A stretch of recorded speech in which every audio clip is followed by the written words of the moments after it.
The wisest person I ever met in my life, a third grade dropout. Wisest and dropout in the same sentence is rather oxymoronic, like jumbo shrimp.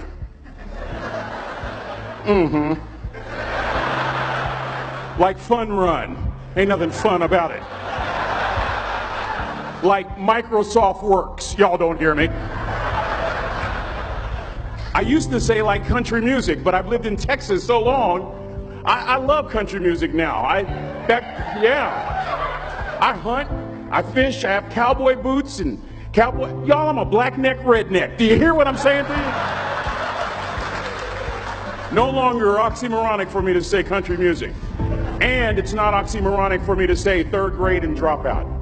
That third grade dropout, the wisest person I ever met in my life, who taught me to combine knowledge and wisdom to make an impact, was my father. A simple cook. Wisest man I ever met in my life. Just a simple cook.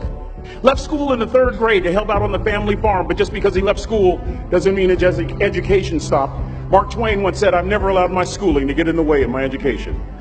My father taught himself how to read, taught himself how to write, decided in the midst of Jim Crowism, as America was breathing the last gasp of the Civil War, my father decided he was going to stand and be a man. Not a black man, not a brown man, not a white man, but a man. He literally challenged himself to be the best that he could all the days of his life. I have 4 degrees. My brother is a judge. We're not the smartest ones in our family. It's a third grade dropout daddy.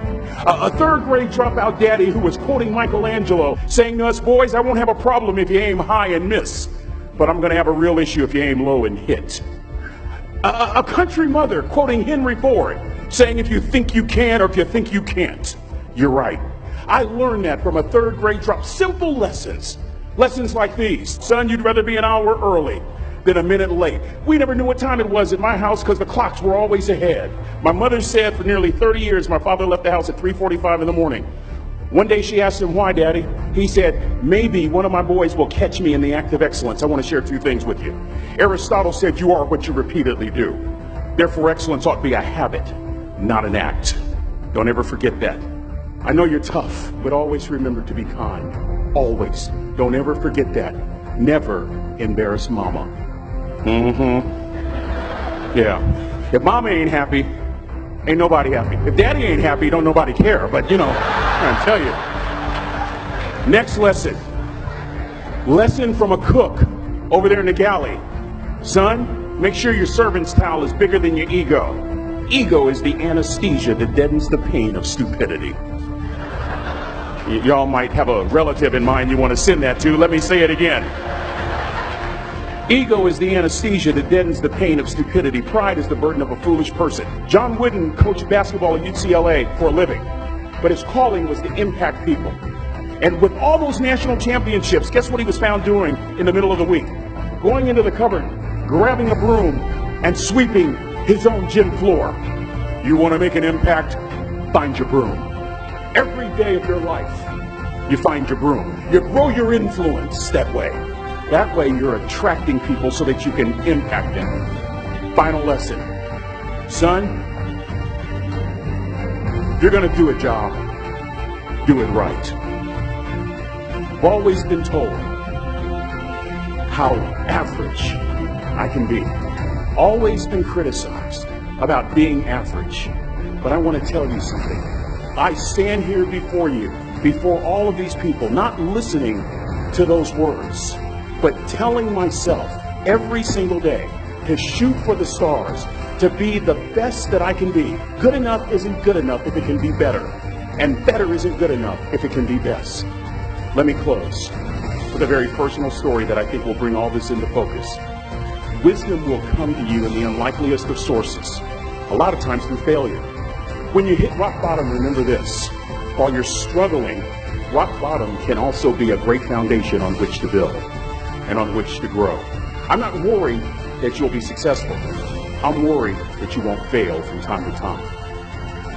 The person that gets up off the canvas and keeps growing, that's the person that will continue to grow their influence. Back in the 70s, to help me make this point. Let me introduce you to someone. I met the finest woman I'd ever met in my life. Back in my day, we'd have called her a brick house. This woman was the finest woman I'd ever seen in my life. There's just one little problem. Back then, ladies didn't like big old linemen. The Blind Side hadn't come out yet. They like quarterbacks and running backs. We're at this dance, and I find out her name is Trina Williams from Lompoc, California. And we're all dancing, and we're just excited. And I decide in the middle of dancing with her that I would ask her for her phone number. Trina was the first one. Trina was the only woman in college who gave me her real telephone number. The next day, we walked to Baskin & Robbins ice cream parlor. My friends couldn't believe it. This has been 40 years ago, and my friends still can't believe it. We go on a second date, and a third date, and a fourth date. We drive from Chico to Vallejo so that she could meet my parents. My father meets her. My daddy, my hero, he meets her, pulls me to the side and says, "Is she psycho?" But anyway, we go together for a year, 2 years, 3 years, 4 years. By now, Trina's a senior in college. I'm still a freshman, but I'm working some things out. I'm so glad I graduated in 4 terms. Nixon, Ford, Carter, Reagan. So now it's time to propose. So I talk to her girlfriends, and it's California. It's in the 70s, so it has to be outside. You have to have a candle, and you have to have, some chocolate. Listen, I'm from the hood. I had a bottle of Boone's Farm wine. That's what I had. She said yes. That was the key. I married the most beautiful woman I'd ever seen in my life. Y'all ever been to a wedding, and even before the wedding starts, you hear this? How in the world? And it was coming from my side of the family.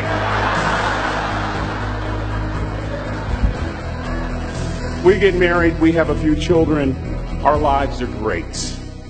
One day, Trina finds a lump in her left breast. Breast cancer. 6 years after that diagnosis, me and my 2 little boys walked up to Mommy's casket. And for 2 years, my heart didn't beat. If it wasn't for my faith in God, I wouldn't be standing here today. If it wasn't for those 2 little boys, there would have been no reason for which to go on. I was completely lost. That was rock bottom. You know what sustained me? The wisdom of a 3rd grade dropout. The wisdom of a simple cook. We're at the casket. I'd never seen my dad cry. But this time I saw my dad cry. That was his daughter. Trina was his daughter, not his daughter-in-law. And I'm right behind my father, about to see her for the last time on this earth. And my father shared 3 words with me that changed my life right there at the casket. It would be the last lesson he would ever teach me. He said, "Son, just stand. You keep standing. You keep standing, no matter how rough the sea, you keep standing." And I'm not talking about just water. You keep standing. No matter what, you don't give up. And as clearly as I'm talking to you today, these were some of her last words to me.